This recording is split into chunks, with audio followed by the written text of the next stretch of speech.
Welcome to Rpgibberish, the podcast for crazed RPG fools by crazed RPG fools. And I'm Greg, and believe it or not, I'm not dead. I come back to the land of the living. And with me, as always, my fellow living human being, Aerodynamic. How you going? Hey, I'm doing fine. Yeah, no deaths here. I've just been waiting for your epic return, and here we are. So Yes, I think before we go any further, just quickly give you a quick update. I have a new computer. My old computer bit the dust at last, and I was hoping to give a couple more months to save up for a couple of things, but it couldn't be avoided. But I'm back and ready to spread the RPG love, and it's an incredible feeling to come back because we've listened to all you guys' comments, and we're just got to say thank you for the support. We've gone all over YouTube and Pete's Game Room forums. It's been really awesome. definitely. There's been a lot of people, especially on Pete's Gaming Forum, talking a lot on Rpgibberish, recommending us, and that's great. We also had a lot of people comment on downloadable episodes, which a lot of episodes are available for download. You can check the link below, and Thanks this for the one will be added as well. yes, thanks for the technical piece of Arrow here. We have episodes on archive.org. So if you want to thank someone, all the thanks should go directly towards him. No problem, no problem. I'm going to look up, the next step, which is getting us on the Epic iTunes. But I heard a lot of people, with podcasts having it on there, so I'll definitely work that out as well. And I've got another idea for RP Gibberish that I will share in the future, and it's a really good one. But we're getting ahead of ourselves. Believe it or not, we actually have a guest, and someone that I've wanted on the podcast for a very long time. We both wanted on the podcast for a very long time. Someone we thought was very, very fitting for this episode. And of course, that is our good friend, Murugaru553. Applause! Woo! Woo! Woo! How you going, Taylor? I'm doing great. I'm doing great. Thanks for having me on. I'm excited to be on. Oh, I've listened to your guys' stuff, and I'm always like, oh, that's so awesome. It makes me jealous. it's for all you guys that don't know, it's kind of a trade-off in a way because I've been in a lot of Taylor's recordings and we've done this and that together. So it was a no-brainer that he was going to come onto RP Gibberish sooner or later. But we definitely needed him on here for this episode because this was an episode that we've been anticipating for a very long time. In this episode, if you've probably read by the titles, we are finally going to talk about the free Operation Rainfall games. And for all of you that don't know that they are Xenoblade, The Last Story, and Pandora's Tower. And for most of us, we have played and finished them. Arrow here has finished all three. So that was a really good commitment, good sir. I, on the other hand, have been Xenoblade and Last Story, and so has Taylor. So we've got a lot to talk about. And first up, we're going to talk about Xenoblade, which I'm really excited for. But is there anything else you guys want to go on about before we get straight into it? No, personally, not myself. Perhaps Taylor, he gives himself a little bit more introduction, but Yes, we're getting way ahead of ourselves. It's all good. Yeah, I guess I should introduce myself for those who don't know who I am. Maybe, hopefully. I'm new. No, as is saying with as Greg had said a little bit before, he's been on with some of the recordings that I've done on my channel, which is Muragaru553, and that's Muragaru553. Or if you search on YouTube, Gaijin Gaming or Gaijin Gaming. Sorry. he's a teacher. He's teaching you even outside his job. Yeah, I teach English in Japan and stuff, and I kind of my channel is a bit of a vlog in a way, but it also kind of covers gaming stuff here and there, just things in Japan or in the town that I live in, as well as I throw up episodes of my podcast, Power on Podcast. That one's really easy to remember. And Power on Podcast, where my host Sushi, who lives in Korea, we talk game stuff a lot of the times. So, and Greg was kind enough to come on for an episode, and hopefully we can fit Arrow in sooner or later, sometime here. So we just it's hard sometimes because our recordings are a bit staggered. So. Yeah, definitely. And yeah, for myself personally, there's a huge time gap. It's about 8 to 9 hours different from Japan and Australia. So that always sucks. With recording episodes. I also had offers from North America, but it's just way too hard with a working job for me to fit in that schedule. But hopefully sometime when I have vacation or something like that. There you go. There you go. Yeah. So, yeah. So that's I guess a bit about myself. I don't know anything.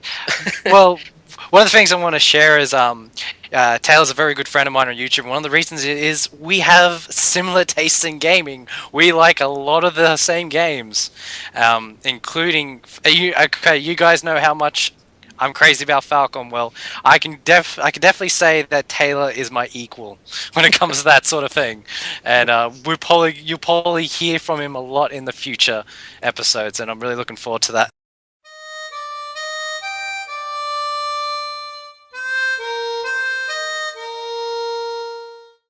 All right, everyone. Around this time, probably as you're listening, you're probably either finished Xenoblade or you're currently playing it. From what I've heard in America, it's doing really well. Acclaim-wise, a lot of people have been playing it and they love it, especially in our community, which is really good to hear. But before I get ahead of myself, I'm going to talk a bit about what Xenoblade is. Basically, Xenoblade is an RPG for the Nintendo Wii made by Monolith Soft, and who's run by Tetsuya Takahashi. And of course, he is the creator of the Xeno series, of Xenogears and the Xenosaga games on the PS2. He also created the Baiten Kaitos series, which kind of began his relationship with Nintendo. So it's really cool that they stepped up and created such an amazing epic RPG for the Wii. Just a little bit of story.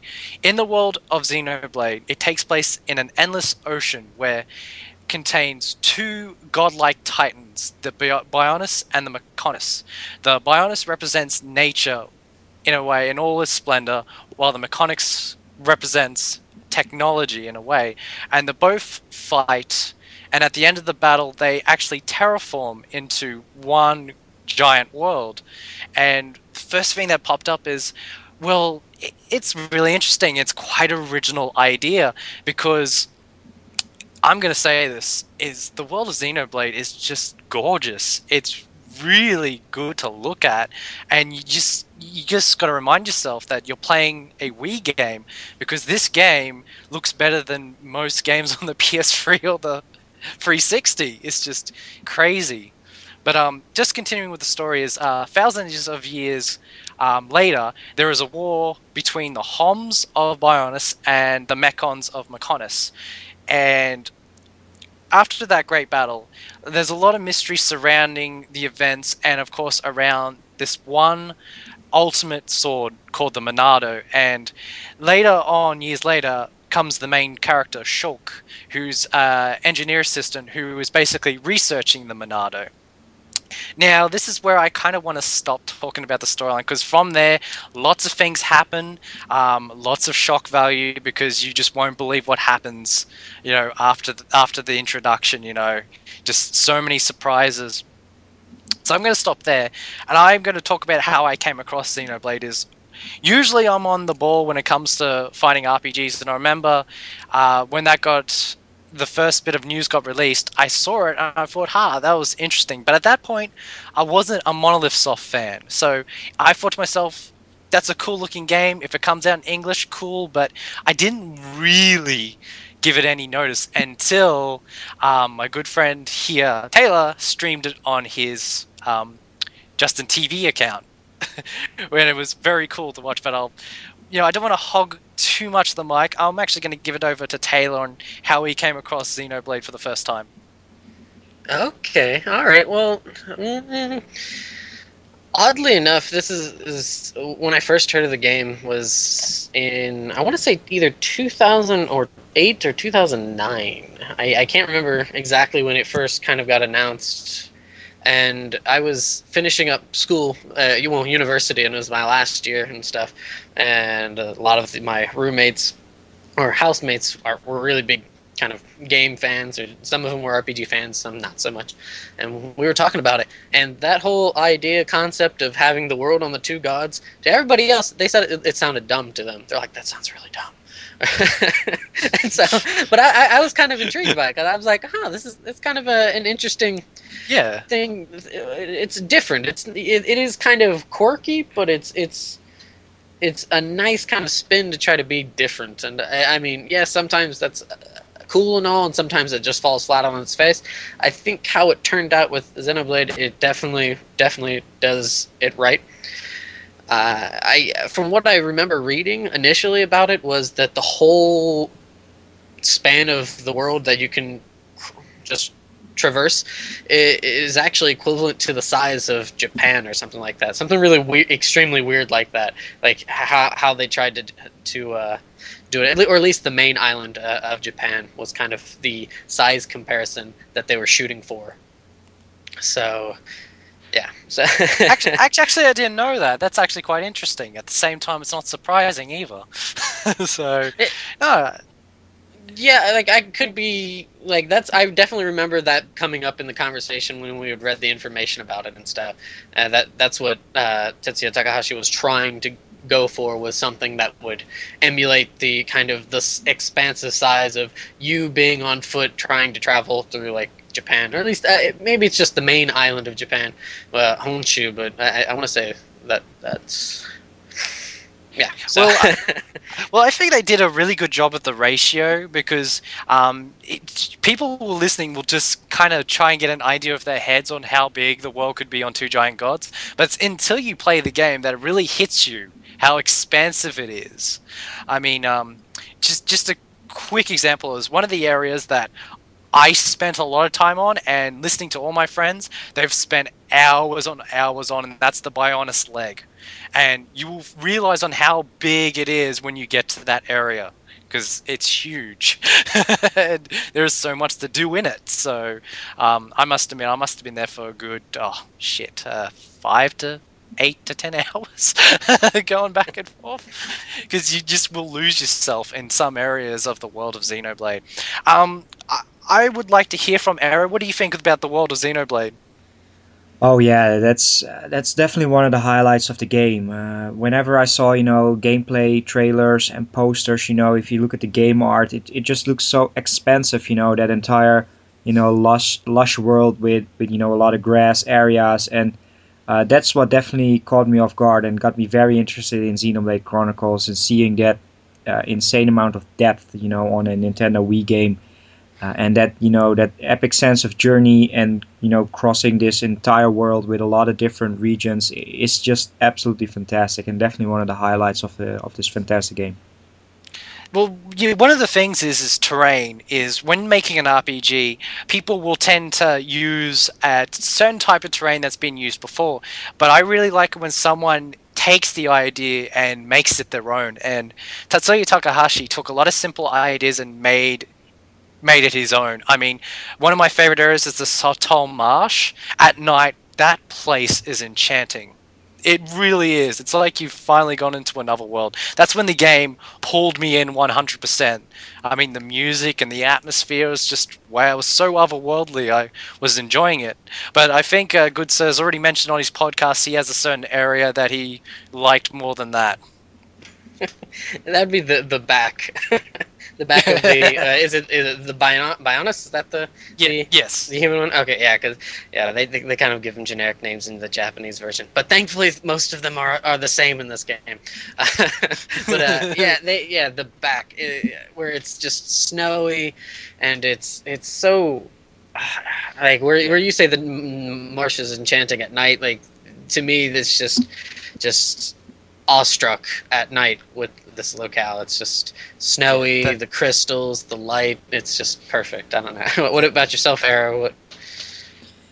Yeah, it's. I have to be honest. It's been quite a half a year or so that I really played it, and I have to be honest. Over a Christmas break, I pretty much wasted an entire week and a half just playing it nonstop. But especially, I've always been a big fan of the mandatory snow level in a game, and it's somehow the whites and everything just come together, and especially in Xenoblade, that type of level was very nice. And also, right before you meet one of the other races, I believe it's Magno Forest or Magna Forest, something like that. That was also a fantastic area. Really enjoyed that, and that's where the story really went, in high gear as well. So that's definitely an area that I remember quite fondly. one of the most, just to give you an obscene description of something that you would never think would be possible, is one of the areas in Xenoblade, which is just awesome. It's probably my favorite area other than the Satal Marsh, is the Erif Sea. And the reason why it's bizarre is because it's up in the sky. An entire ocean is up in the sky on the back of the Bionis. And I remember scratching my head going, about physics and biology, thinking, how is that possible? But you have to remember, it's a video game. Yeah. So it was just amazing. Just so many great ideas, just reinvented, and I don't know, it just stands out. It really does. But anyway, getting to the next part I'd like to talk about is combat. Now, when it comes to the battle system in RPGs, it's usually a case of it has to do something to really get my attention. And I think Xenoblade is one of those few games that has. I don't want to use this word to describe it, but the best way to kind of describe it, everyone else says it's kind of an MMO style system where you bring up a menu and you select what you want to do. And I can tell you this now. Before I want to go into it, I want to ask both Taylor and Arrow, what did you use to play Xenoblade with? Oh, you mean in terms of the controller? I just used the classic controller, just not the controller pro, but just the white one that I already had, just the classic controller. Okay. And I use the Wiimote. Okay, Taylor's in the same boat as me. I use the Wiimote, and I'm not going to lie to you, dear listeners. That thing's really hard to get to grips with, but if you put the time in, it will seem like second nature. Because I remember the first 10 hours was such a struggle for me. It's like, But I remember I kept pushing forward, and then it just became second nature, as most things do, and I was really enjoying it. The thing is you got to target with the Z button, and then you have to initiate the battle. You can't just run up to the enemy, you actually have to initialize it. And from there, the characters will auto attack. Like, you don't have to press any button, they'll just automatically attack. But what you do have on the menu is other arts that you actually learn by buying manuals and stuff. And then later on, when you gain AP from enemies, you increase their level, which increases like their damage and their effect. And it's a really nice system, and I really enjoy games where you don't just get experience points, or you don't just get gold, you get AP and all this kind of stuff. I really like that. And in Xenoblade, it really shows with the strategy of combat, where in combat you've got these certain conditions that you can deal to the enemy to make things easier, like break. You can like break their defenses, then you can topple them, where they, basically all their defense gone, so they fall flat. And then you got days where they pretty much leave all their defenses open to you. So there's a lot of strategy involved with Xenoblade, and I really liked that. And to be honest, at the start of the game, it was a little difficult to comprehend, but once again, practice makes perfect. And by the end of the game, I had a team assembled that would just do all three conditions in a matter of seconds. It's just crazy. One of the other things that I really, really, really like is the affinity system, where you can build an affinity with your characters, and that basically helps end battle and the overall story in terms of side quests and what you can do. And you can raise your affinity by doing many things in battle, like rallying your troops when you either make a critical hit or you make a miss. And how you do that is there is the ill-fated ring system that I know that you guys may have encountered in one RPG or another, where it has this little bar and you have to get the ring in or just on the spot on the bar, and depending on what you do, it will increase the affinity of your characters. And there was one part of the game I was just doing nothing but battling monsters to increase my affinity, so that was really cool too. And that also goes into character skills, where you can basically level up skills that increases the statuses for your characters. And what's really cool is later on in the game you can actually link other skills from other characters to other characters, and it really helps when you have characters that are not necessarily in the battle, but their skills are always in effect. And I really like that too. That really strived for me to get a really optimal party that just made the game so much easier. And I want to get into one skill from a character I'm not really fond of later on when we talk about the characters. But yeah, I want to bring you over to the other two guys. What you thought about the battle system in Xenoblade? I liked the battle system. I really do like the skill tree. That last bit you were mentioning, I really like being able to level up the skill tree and then taking other characters' skills and kind of making them, kind of mixing and matching and coming up with an excellent combination to really strengthen the party, because you only get 3 characters to use in a fight. And I know some people are a bit, only 3 characters, kind of wishy-washy about it, and 4 seems like a nice round number. So having one less, it feels like there's a bit more of a burden on the characters. One thing it's not too big of an issue. The one thing I kind of don't necessarily like too much is if your main character dies and you don't have a way to revive them, then you are kind of SOL. so, Yeah, I don't know what. Well, yeah, what totally. was it? Totally forgot to get into that because, yeah, one thing we want to explain in this game is healing. It's an art form.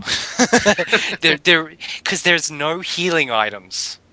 There is none whatsoever, and only very few characters have healing abilities. Like Shulk, your main character at the start of the game, he's the only one that can heal. And later on, you get Shala, that's a medic in the most unusual way, because I never associate someone using a gun being a medic, but and I never associate someone shooting someone else to heal them. But it's Xenoblade, and nothing as would it seem would be normal, but it's awesome. So, one of the things I want to get into is I don't really want to get too into it because it might spoil it, but it's for Shulk has certain abilities he can do, and it ties into the story, and it's really cool. I might as well just say it.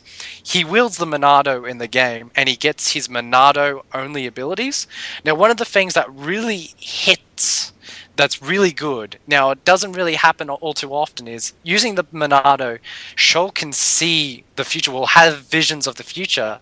Now, this is it kind of integrates into the story, but in the battle system, if someone's going to die, the game will actually show that in a vision, so it gives you time to devise a strategy to prevent that. And I always loved that because I wish more games did it, but at the same time, it'd be good if Xenoblade only did this.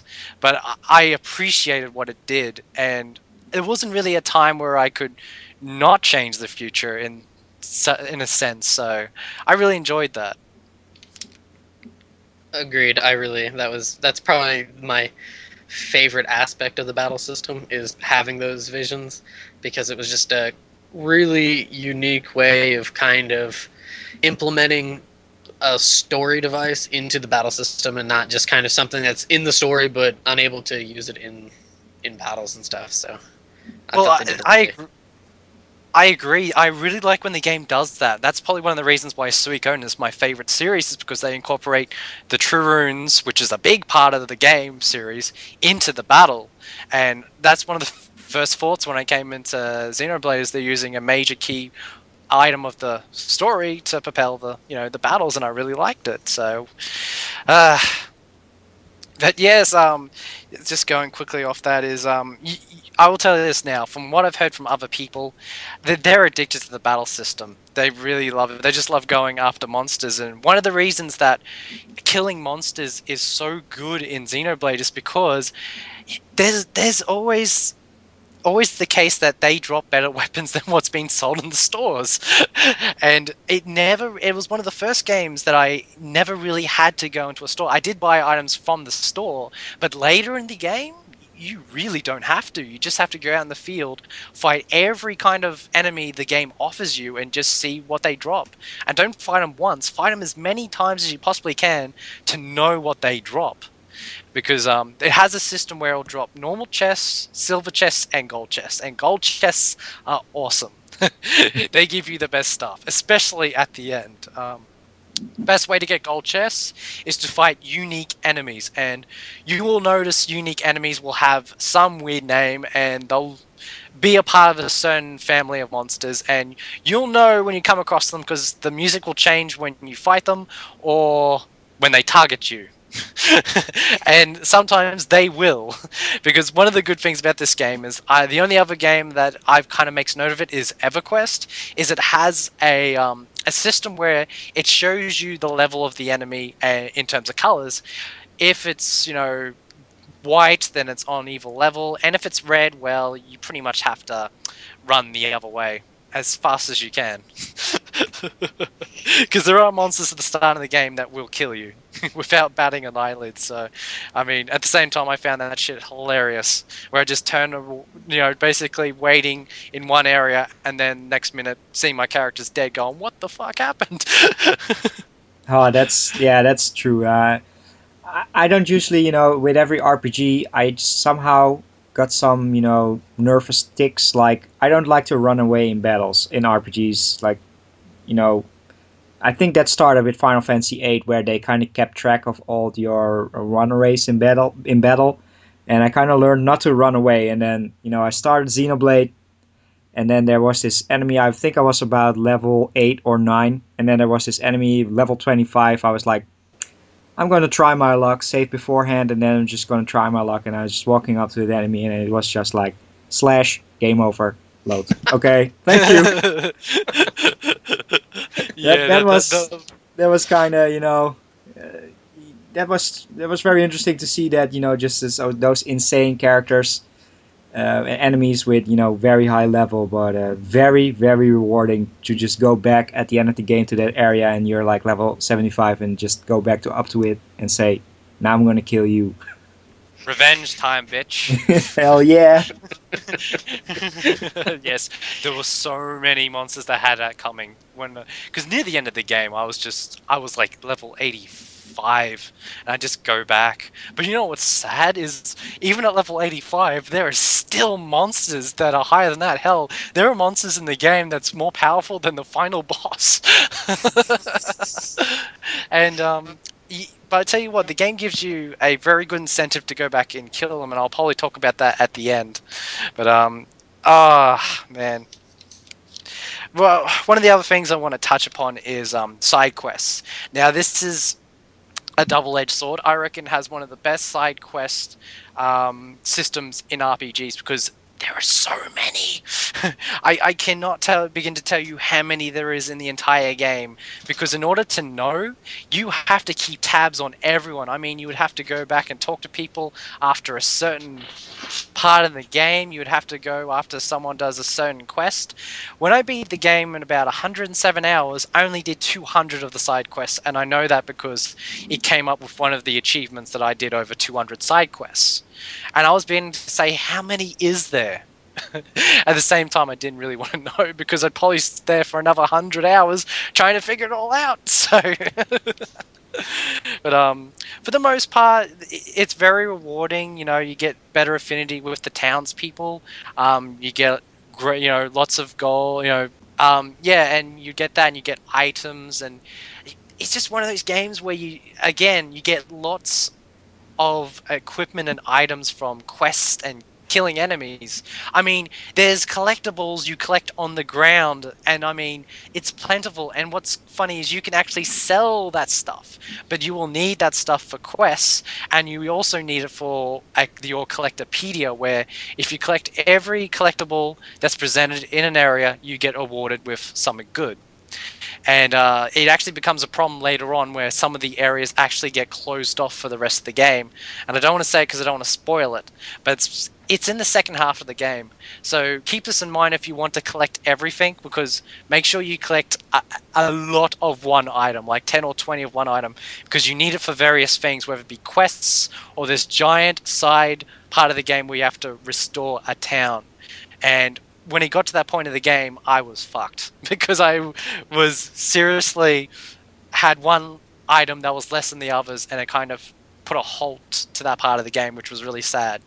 But yeah, just thought I'd just touch on that. One of the other things that I thought was fantastic is usually a big problem with most RPGs that I don't give a lot of credit for, and that's a gem system.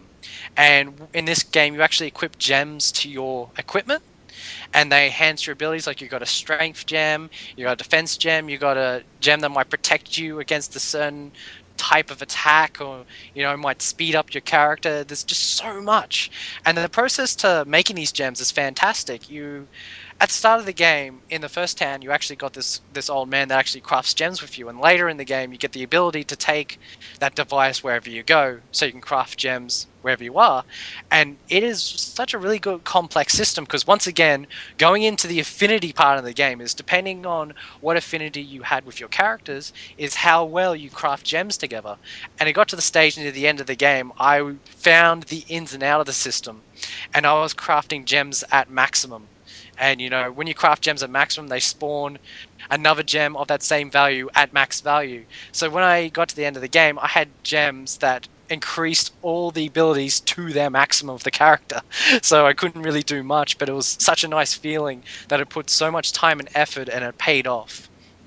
Yet again, another part of Xenoblade that may seem daunting at first, but give it some time and it pays off big time. So guys, what'd you thought of that? Well, we've been talking about Xenoblade for the last 20 minutes, and it's definitely clear that there are so many intricate little systems involved in Xenoblade. And I have to be honest, when I started this game, I had to start a new job assignment as well, and didn't have a lot of time playing consoles. I just got overwhelmed. It's not the most easiest game to get into, and that combined with the fact that I'm not the biggest fan of the MMORPG style, which I definitely had to get used to. But after about 10 or 15 hours, you opened up a lot more, abilities and systems, and somehow everything fit. Doing side quests, leveling up, and I just really enjoyed it. Learning all those different systems and indeed getting the most maximum out of it. That's definitely a big part of the game, and very very enjoyable experience. One thing that I still, all the way towards the end, I still had issues with. Sadly, was the constant looting of the enemy drops. You had to hit the A button twice and stuff like that, and I just wish that fighting so many different monsters that would have been automated, kind of like Final Fantasy 12, which kind of had something similar where you just walk around those items and pick them up. But that was the kind of one small issue that I had throughout the entire game. But once I learned all those intricate little systems, I tried to make good use of it. And doing side quests and leveling up was a lot of fun, together with exploring the fantastic worlds. To be honest, it just came second nature to loot the chests. Taylor, have you got anything to add to that? There was a point where I would stop going after the chests that were the standard chests. And I was just like, forget it, I don't need that. So I just only eye for the silver and the gold chest. so yeah, I got but more not because of like the kind of the repetitious nature of tapping A, but more because I was running out of space because I had so much stuff from killing so many monsters that it's like, you start picking up random weapons and stuff, and it's like you have no room for this or something, and you're just like ah.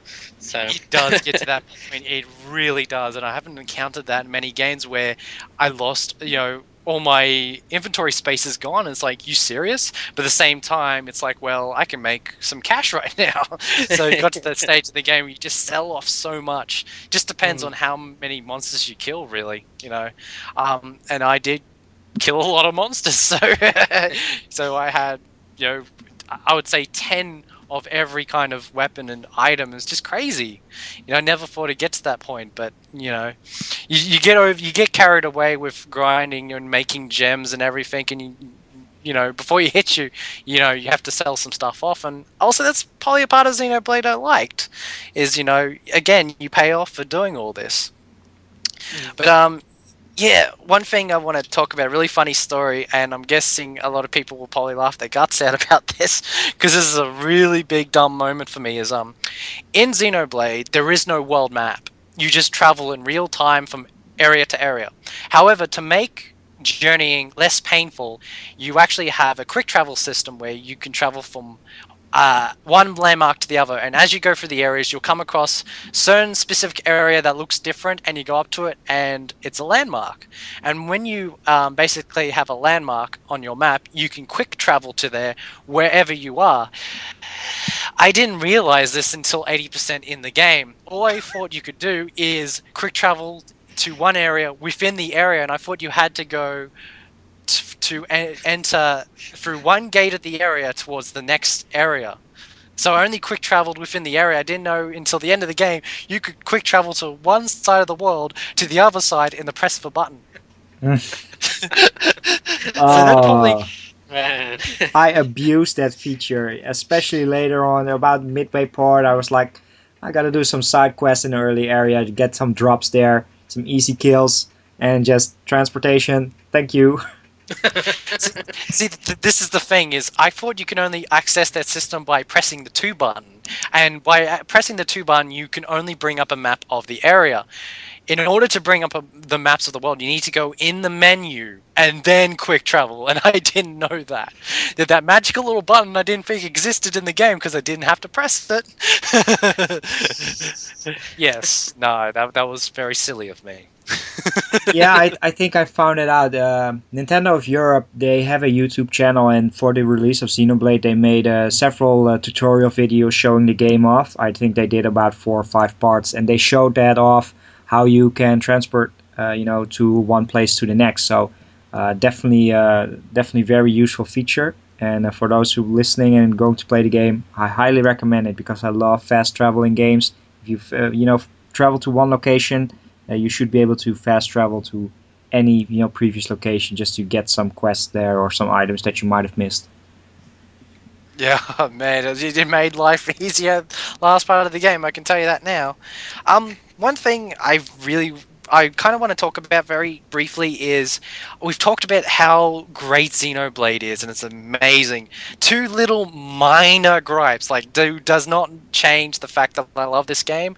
It's one gripe that I've actually talked to with a lot of friends, and it's the same, is later on in the game, you need to find those unique monsters I was talking about. Sometimes you need to find them under a certain condition, and I can tell you this now, waiting for that condition to happen is very tiresome. And this is done by weather effects. Now, in the game, it gives you the ability to change the time of the game, which is awesome if you need to fight a certain enemy at a certain time of day, but you don't have control over the weather effects. So you basically have to sit there praying if it happens or not. And I must admit, that got really annoying for some quests. I don't know if you remember this or not, but it really annoyed me. Yeah, some moments I was definitely hoping for special monsters to show up, especially when raining and stuff. But yeah, it kind of got annoying, but I just figured, just kill some enemies during the process. Hopefully it changes, and then I'll just fast travel to one location and then to the next. But yeah, figuring out that you didn't really know about fast travel, I can understand where, that annoyance starts, you know. Taylor? Uh, honestly, I didn't do too horribly many of the side quests. Yeah, no, I'm an evil Yeah. person. I did not have to No, help the no, no, no. townspeople. I did not collect the animal pelts. I mean, I did it, but only if it kind of happened naturally. I wasn't going to sit there and Yeah. I don't know. I had more fun just kind of exploring the world and getting killed by monsters way too powerful for me when they spot me and caught me with my pants down kind of thing and destroy me kind of thing. But I, I, I, like, honestly, if something wasn't there, or if I had to wait for it to rain or something and it wasn't raining, I'd just be like, okay, whatever. I'll just just go on with the story or something. And then if I'm in the area again and it's raining and the one of the little stupid special monsters is there, and I go and try to kill it before it kills me. So, Well, one of the things I had that's a major problem is I would have a habit of killing these special monsters first, then going to do the side quests, only to find out that one of the side quests is to kill the fucking monster. So what I'm left with is time waiting for the thing to respawn. Now, some monsters respawn within an hour or so. One respawned in 10 hours, and that drove me insane. Oh And yeah, I'm I just had the like, same thing. yeah, and I'm like, so guys listening, make sure you check your quests first. And, it's worth killing those monsters if they're a part of a quest, because then you don't have to do it again. I can tell you, it just makes life easier. So we've talked about the game. Now, one thing I just want to cover before we go to the last story is I want to talk about the localization. Now, this one's a bit hard because, of course, Taylor being the lucky guy, he got to play it in Japanese when it was first released. One thing I just want to talk about Arrow is across the pond, a lot of people have problems with the voice acting. And I wanted to hear your opinions first before I go off. Oh boy. Let's see. Um, I usually, the guy who I am. I'm a big fan of movies as well, and I kind of have this thing where I tend to prefer everything in its original language. Like I'm a huge anime guy, but I Yep. seldomly watch anime dubbed in English. Like I just don't do it. So it's pretty much the same with video games. And I have to be honest, I started on English, but one line of dialogue in the game just completely put me off listening to the English voice track, and that is Rain. And Oh, during the poor battle, he Ryan. has a battle cry where he just basically says to once in every 5 lines or so he says, "What a bunch of jokers." A bunch of jokers. it's it drove me insane in the opening hours, and I just put it on Japanese where you know I don't I don't really understand Japanese completely, so perhaps he said the same thing in Japanese, but it didn't bother me. So I played the entire game on Japanese, and I still really enjoyed the localization, but that those battle cries were just annoying. It's hard to say. I would have hoped that some fighting games offer this where you can put certain characters in their in original language. But what I would have liked to see Yeah. in Xenoblade is put the battle voices, in Japanese and then the story in English. But sadly, that was not available. I did play the last story completely in English, though. We'll get into that when we talk about the last story. Definitely. Um, but this is the thing. I love the voices of Xenoblade. They did such a good job. And for those who are willing to listen to it, to like the big part of the game where you do get to the RFC, it does pay off a lot because that's when they got like the really, really good voice actors. I'm not saying the others were bad. I didn't have a problem with it. I thought the different accents for the different races and the different areas of the game, it kind of gave the world much more depth, in my opinion. I thought they did a wonderful job, and they kept, with the original Japanese name. Well, for the most part, which is really good because we're going to talk about that in the last story soon. But one of the things all my big friends, they just don't like the English, and I feel like I'm the only guy that likes British voice acting because when it came to Dragon Quest VIII, I loved the voice cast, but a lot of people didn't. And it just felt to me that I might be one of the only few people in this world that likes it. But I didn't have a problem. I really, really loved the voice acting of Xenoblade. Do want to warn you, this might rub people a wrong way. It kind of did, kind of different.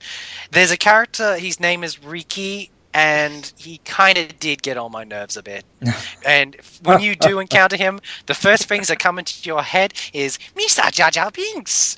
And yes, I know a lot of and a lot of people's like probably listening going, "Oh no," and I'm like, "Yeah, there's a race of people, which is the Nopons. I kind of like it, but they're kind of better than saying that. He's actually, you know what? Give him time because near the end of the game, he has a moment where I really liked his character. And the fact that he gives you increased experience is really nice too. So yeah, that was only like the only last minor gripe, and it's not really such a gripe. It's an unnecessary. And if you notice, when we started talking about this game, I called it Xenoblade, while Arrow called it Xenoblade Chronicles. Originally in Japanese, it's just called Xenoblade. Had no problem, but apparently Europe thought it necessary to put Chronicles on there. And I scratched my head going, why? you know, I don't know Yeah. why. Yeah, that's true. They changed the title. I just, it's whatever I like to call it. Sometimes I call it Xenoblade. Sometimes I just, it flows right out of me. Xenoblade Chronicles. But it's strange. It's strange that they changed it. Especially keeping in line with Xenogears and Xenosaga, which they had subtitles. But it was never like Xenogears Chronicles or anything. But you know, perhaps something with trademark, or we will never know. What's really funny is I've actually talked about this to Taylor before, and we've brought this up many times.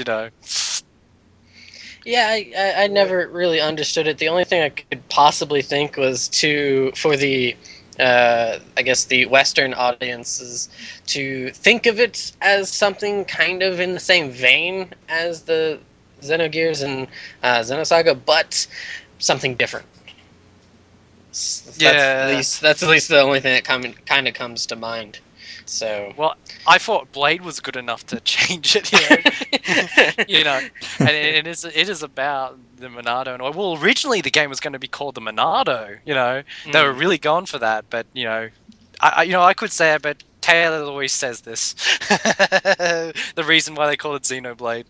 Oh, that was because the everybody that had worked with Tetsuya Takahashi respected him so much, and seeing how much heart and just work and effort he poured into the game, so they changed it to honor his dedication to making it to Xenoblade. So, which is awesome. And one thing that I was going to forget to mention, but I cannot. It would be a travesty. Is talking about the music, because that's actually one of the biggest part of the game that's just absolutely mind-blowing. And you will hear Xenoblade's epic soundtrack as soon as you're about to hit start. I mean, the music gets good as soon as you load the game. Has probably one of the best opening screens, title screens ever. And it kind of says more than words ever could. And I remember the first time I put Xenoblade, I was just sitting there just listening to the music because it's just so good. And actually, I'll probably give this to Taylor, because we've pretty much taken a lot of time, and I thought I'd give him a part to talk about the music, and he loves his video game music as much as I do. Internet high five. Yes. Yeah, honestly, when the game first came out in Japan, which was back in like June 2010, like June 10th, 2010 or something. So it's been almost 2 years since the game has been out. And when I got it, I had pre-ordered it, and it came with the kind of the mini soundtrack that has 10, 11, 12 songs to it. And I slammed that sucker into my CD player in the car, and I was driving home and stuff, and in great, wonderful traffic. And I was just blown away about how fantastic the music was. And I mean, even some of the, like, just your standard field music, it's insane how well it's done. And not only is it just so great and so memorable, but it has a secondary version to it for when it's at night. Yes. And I love that. I love that so much. And there's a few people that work on the soundtrack too. You have Yoko Shimomura, you have Ace Plus, which is like 2 or 3 other people, Manami Kyoto, and Yasunori Mitsuda does the final song. And all these composers slap this amazing soundtrack together. It's just so awesome. Yeah, yeah. One of the things I have to mention is when I was going into Xenoblade's work, I know Yoko Shinomura, I know Yasunori Matsuda. I didn't know who Ace Plus was, and whenever something new, it's like, well, we'll see how these guys are. It ended up being that Ace Plus did most of the music, and they're fantastic. They're like, if you love rock, they give you rock, and it's so well like. In the second half of the game, the battle theme is just amazing. It's just headbanging and juicing. You just, you're just like, oh shit, I'm playing the game. But one thing you brought up is yes, music changes depending on day to night, and that's one of the reasons why I love the Satol Marshes, because the music at night is enchanting. You can't explain it anything else, but that one word is just enchanting. There's also, I've already mentioned it on Power On Podcast, it's one of my favorite themes is the theme of Alchemoth, because it tells a tale of this city of nobility, just as well as the visuals and everything, and it was just so amazing. The last track I really want to touch upon, there's so many memorable ones, there's this piece of music, and I don't want to say where it is, but the name of the track is the Central Factory, and the music sounded like I was ascending to the heavens, and it was just so epic, because that's what it just got this feeling that I was going up, and that I want to go up, and I want to persevere and see what's at the top, and it just fits so well with the area. It just, without a doubt, Xenoblade has one of the best soundtrack, and I bet you all the crazy Kingdom Hearts fans, after finding out Yoko Shinomura's in it, they're gonna go buy it, because she does some really good pieces in that game as well. So yeah, just amazing. Arrow, what's your thoughts on the music? Yeah, it's wonderful. I listen to a lot of game music, especially especially recently when I'm reading books. I can't listen to vocal music, like people singing and stuff. So I tend to listen to a lot of game music while I'm reading. And I have to be honest, and I still haven't downloaded Xenoblade Chronicles soundtrack, and I definitely have to give it a try, because that's I cranked up the volume when I was playing it, because it has such a powerful and well-rounded soundtrack. It's definitely one of the highlights, and it goes very well hand in hand together with the wonderful world and presentation of Xenoblade Chronicles. Yes, and at last I've run out of things to talk about. So I will give final verdicts, gentlemen. What's your final verdict on Xenoblade? Okay. Yeah. Final verdict on this game. It is a long game. Not gonna lie to you. It can be a very lengthy game. However, I think it is a very rewarding, very enriching game. And not only just the music, the story it's different, but it's not completely blow you out of this world. Oh my God, this is going to be something new and revolutionary. However, it is fun, enjoyable, expansive, and just it's great. So if you've not had the chance to play Xenoblade, I would highly demand you to play it. I highly recommend that you give it a shot. Oh yeah, definitely. I'm pretty similar there. I recently did a video talking about the entire Nintendo Wii and kind of ranking the games, and uh, not counting Skyward Sword, whether it being an RPG or not, Xenoblade Chronicles is by far my favorite RPG on the Nintendo Wii. I have to say that it's completely out of my comfort zone, where because I'm such a turn-based RPG junkie, it's something different, and it took me a long time. Like I said, 10 to 12 hours to really get into it, really enjoy myself, and but once I got hooked, I was playing this game for 6 to 8 hours each day. Completely wasted my entire Christmas vacation, but it was such a fantastic journey, and I'm very happy that the game is released, all around the world. North America has got their hands on it. Definitely get yourselves a copy of this game. This game will only go up in price and will be very hard to find in the long run. I'm pretty sure of that. Especially when the Wii U comes out and perhaps it's backwards compatible. A lot of people will be looking for this game. So get yourself a copy of it. I know it's very very lengthy. It took me about 68 to 75 hours to beat it. And I know a lot of people, went insane with the side quests and got overboard, with 100 plus hours. This is a lot of value for your money, and this is a great send off for the Nintendo Wii. If you love RPGs, I highly recommend this one. Oh man, I agree wholeheartedly. For me, Xenoblade was such a gem. It was such an enchanting game. I loved the characters. I loved the visuals, the music. The story just grabbed a hold of me, and when I got to the last half of the game, it just pulled me all the way to the end, and I enjoyed every minute of it. Dear listeners, this, without a doubt, I have to say, is the best game on the Wii for me. It's my favorite game on the Wii, bar none. Better than Zelda, better than anything else. I absolutely love this game, and I highly recommend you buying this if you don't have it. Hell, if you don't have a Wii, this game is worth buying a Wii to play this game. It is just that good. And I know, and I'm really thankful that Nintendo finally, you know, released it worldwide. Whether you be in Japan, North America, or Europe and Australia, we can play it. And I definitely recommend you go and play it because before I wasn't really a huge fan of Monolith Soft. Now I am. I'm playing everything they can possibly I can possibly throw at me. So guys, you can't go wrong with Xenoblade.